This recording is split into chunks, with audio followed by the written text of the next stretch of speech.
Hai guys, welcome to my YouTube channel. YouTuber nomor 1 se-Asia Tenggara yang subscribernya paling banyak. Mirip nggak? Yang pakai headband? Nggak cocok ya, malah mirip Kabayan kalau saya bilang mah, karena nggak orisinal.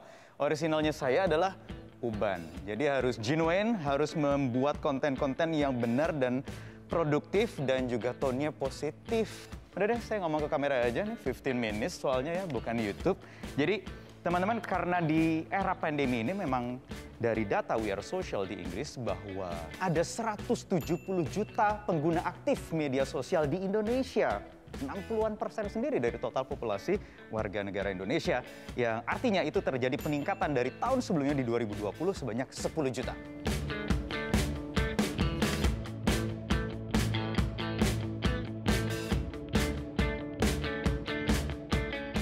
Artinya apa? Pangsa media sosial di Indonesia besar sekali, bisa menghasilkan cuan. Hey yo yo, hey team, apa kabar semua? Selamat datang lagi di channel Atta Halilintar. Assalamualaikum teman-teman. Ini dia guys, total 1 tahun aku nge-YouTube, totalnya adalah 104.392.073. Jadi total yang gue dapat kalau dijumlahin itu sudah gue jumlahin kurang lebih 100 juta guys.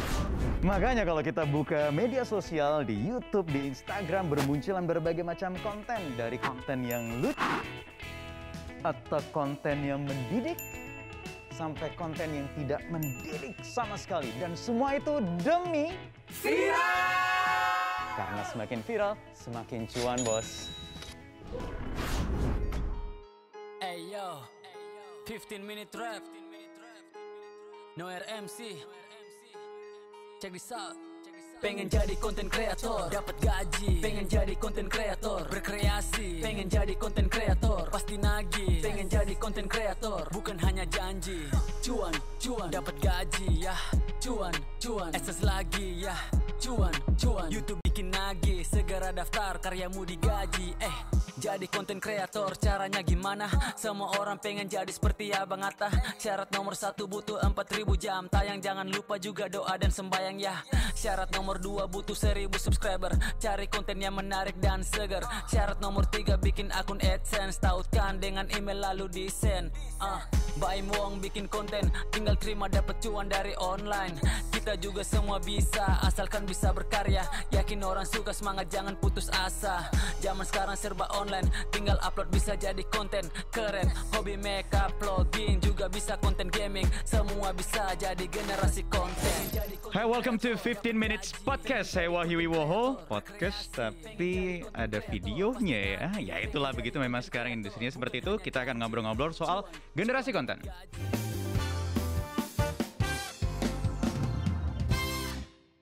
Nah, sekarang udah ada teman gue nih, Tura Partayana, seorang YouTuber muda yang promising menjanjikan. Apa kabar, Tura? Baik, Kak. Tura, jadi benar ya, konten-konten di YouTube itu cuan banget ya? Enggak semuanya cuan sih, tapi ada juga YouTuber yang penampilannya sedikit gitu. Mungkin yang dianggap cuan itu karena mereka ngelihatnya YouTuber besar. Iya kan, dengan subscriber banyak, jutaan, viewsnya jutaan. Tapi kalau kita yang masih 100.000, 50.000 itu nggak cuan banget. 100.000, 150.000 views maksudnya? Iya. Itu nggak cukup tuh? Nggak cukup itu. Harus 1 juta? Ya minimal 500.000 lah. Kita mau ngobrolin soal generasi konten. Sebagai seorang YouTuber, Tura kan sudah memproduksi berapa sampai sekarang? Udah berapa ribu video? Nggak tahu sih, kemarin Kak itu nggak. Kemarin sampai tak lihat dia 200 lah. Apa kalau ditanya ya, genre-nya Tura itu apa sih sebenarnya? Kayak lifestyle aja. Lifestyle. Sekarang lifestyle aja. Dulu masih lebih ke pendidikan gitu kan. Karena saya sempat sebagai mahasiswa di Rusia, di luar negeri. Jadi kontennya itu tentang hal di luar negeri aja. Tapi sebenarnya bagi saya itu travel vlog gitu loh. Iya, ini menarik kenapa kita menghadirkan Tura, karena memulai menjadi YouTuber itu ketika ada di Rusia. Jadi apa bedanya ketika menjadi YouTuber di sana, membuat konten-konten, terus kemudian kembali ke Indonesia Ada nggak diferensiasinya, Pak? Dari target audiensnya udah beda banget. Jadi di Rusia tuh lebih ke pendidikan nih. Jadi ekspektasi mereka pasti konten-konten harus di luar negeri semua. Tapi ketika di Indonesia mereka nggak mengharapkan seperti itu. Jadi mau nggak mau saya ngerubah segmen sendiri kayak gitu. Jadi dari awalnya yang pendidikan tak bikin receh aja. Jadi mana yang paling menjanjikan, yang paling bikin cuan? Oke, luar negeri, tentang luar negeri. Tentang luar negeri tetap Iya, itu ya. Iya. Dari teman-teman sendiri ngelihat tuh kan kok views gede pasti duitnya banyak nih. Iya. Tapi belum tentu juga. Belum tentu. Dilihat itu dari watch time-nya. Ya, watch time. Jadi ada banyak parameter ya. Iya, dari watch time, views, tapi watch time yang paling pertama. Jadi seberapa lama mereka nonton video kita. Jadi kalau mereka nonton saya tuh di short filmnya sih watch time itu paling tinggi, makanya penghasilan lebih gede gitu. Berapa dong coba mau denger? Satu video? Iya. Satu video sih bisa 50-an, 60 satu video doang. Satu video 50-60 juta. Iya. Ada yang mau jadi YouTuber? Tapi kan itu effortnya juga susah juga kita dapatnya ya kan. Effortnya juga susah ya, pasti Iya. butuh waktu ya. Butuh Dan waktu. mencari style genre mana yang tepat sama kita itu juga Iya. juga nggak gampang. Nggak gampang. Tura, pendapat Tura kalau misalnya melihat konten kreator yang hanya mengandalkan sensasi, seperti apa? Pendapat saya, jadi ada yang konten kreator yang memang otaknya tuh bisnis sama kreatif. Ya. Kalau di kita ada yang otaknya tuh memang pingin ngubah sesuatu dalam kehidupan mereka aja sama orang lain gitu. Itu balik lagi dari idealis sama realistisnya aja gitu. Kalau menurut saya sih kita harus ngimbangin aja gitu. Harus ngimbangin aja. Harus balance ya. Kita nggak gini deh, nggak usah munafik juga. Kita juga butuh duit gitu. Iya. Boleh nggak Tura kasih message ke teman-teman pemirsa 15 Minutes Metro TV yang mungkin ingin mencoba menjadi YouTuber? Apa yang harus disiapkan, harus dilakukan? Oke, yang pertama sih niat aja. Yang kedua ya pastinya jangan pikirin omongan orang lainnya sih. Nah, dan bagaimana juga cara menyiapkan konten yang benar-benar message-nya juga positif. Iya, kita harus riset sebanyak mungkin sih. Riset Iya. sebanyak mungkin. Riset Ini gua suka. praktek kayak gitu. Kalau nggak gitu kita nggak bakal berkembang. Thank you Tura ya. Oke. Sukses. Bye. Kak. Nah, ngomong-ngomong soal konten di media sosial yang sering viral itu biasanya adalah salah satunya ya, prank alias ngerjain orang. Nah, kita di 15 Minutes Metro TV sedang mencoba bikin prank. Tapi pranknya bukan sembarang prank yang cenderung merugikan orang lain. Ini prank yang dikemas secara ilmiah alias social experiment. Kita lihat bagaimana misalnya menjatuhkan uang di jalan raya, di jalur pedestrian, apakah ada yang ambil atau enggak, mengetes kejujuran masyarakat. Kita lihat.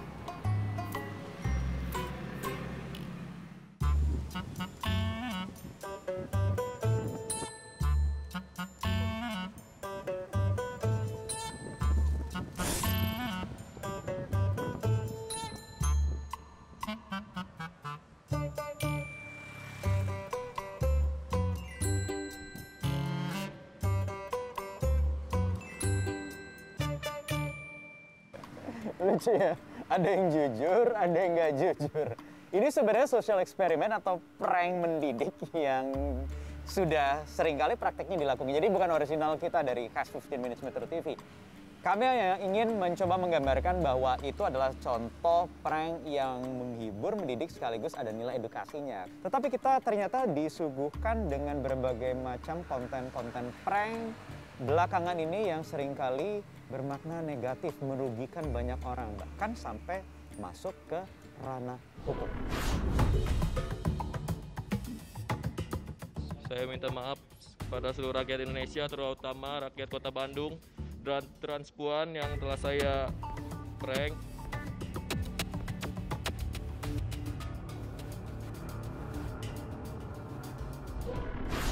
Konten prank sebenarnya bukan tradisi baru yang muncul di industri hiburan di era digital seperti sekarang ini. Sejak puluhan tahun yang lalu, industri hiburan di televisi sudah menyuguhkan konten-konten prank. Kalau kata seorang pengamat cultural studies di Amerika Serikat, mengatakan bahwa memang publik di sana memiliki kecenderungan senang melihat ekspresi orang yang tertawa, malu, sedih, bahagia, apapun itu ketika dikerjain. Nah, saya ingin tanya ke teman saya, seorang pengamat media sosial, kenapa kita ini sekarang memiliki kecenderungan untuk meniru prank orang lain lewat media sosial. Mas Hariko, apa kabar Mas?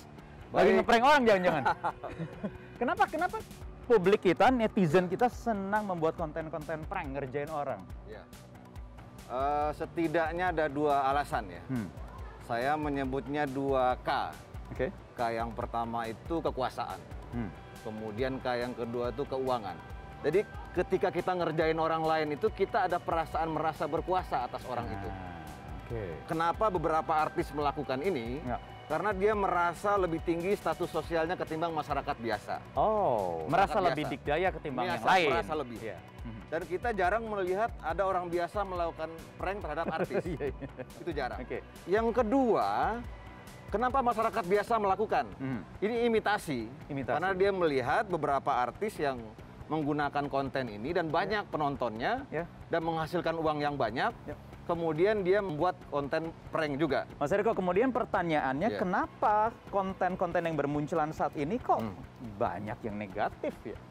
Beda ketika kita nonton di TV, ingat kan ya dulu ada ya di Kanada Just for Fun itu kan mungkin membuat malu seseorang, tetapi jarang ekspresinya marah, kecewa, tertawa justru artinya menghibur orang. Kenapa? Dampak dari konten prank itu memang membuat sensasi atau membuat respon yang nggak terduga. Nah, respon yang nggak terduga ini mahal harganya. Kemarin saya lihat ada seorang anak dia minum disinfektan di depan orang tuanya.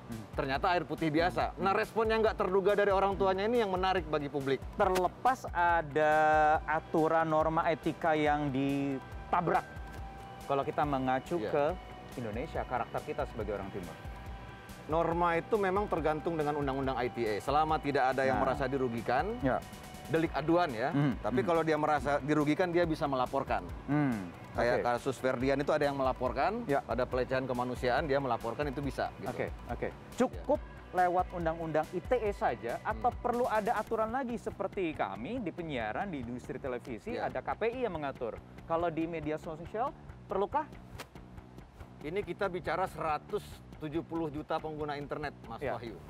Jadi 170 juta pengguna internet di Indonesia akan diatur oleh satu lembaga, sementara 170 juta ini selalu memproduksi konten, susah sekali. Gitu. Lembaganya yang kelimpungan ya. Iya.